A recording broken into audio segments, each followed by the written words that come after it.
na-azụ ibe mkpa ihe na-atata ga-aghata m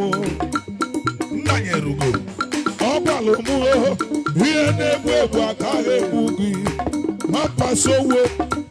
ọ gbalụ m ihe na-atata ga-aghị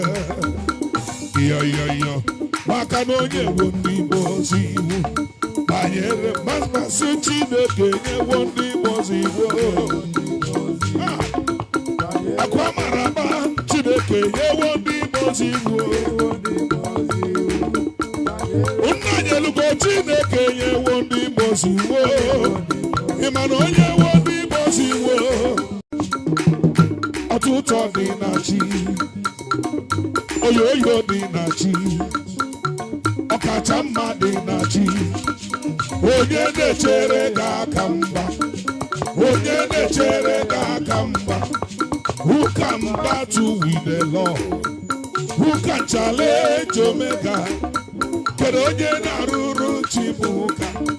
kedu onye na-arụrụ Chibuka maka na ịdị ebube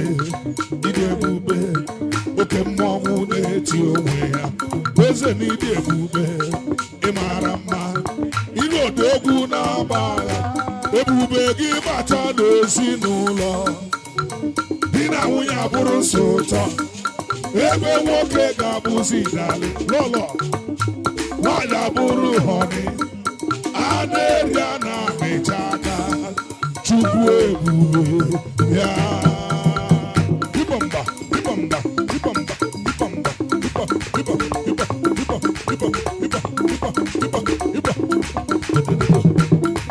ebube gị bata ebe kere ọ bụ Chukwu oyi ọgwụ aha rụọ onye kere ka nwere onwe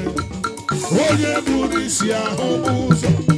onye ihe na-esiri ka ọ dịrị ya mfe Chukwu ebube ya oke ebube ọma mma dị na chi Jizọs ibu chi na-enweghị atụ chi na-enweghị ntụkwa ọma mma dị na chi ọtụtụ dị na chi oyoyo dị na chi ọkacha mma dị na chi onye na-echere ga-aka mba onye na-echere ga-aka mba who can battle with the Lord who can challenge Omega kedu onye na-arụrụ Chibuka kedu onye na-arụrụ Chibuka maka na ịdị ebube ịmara mma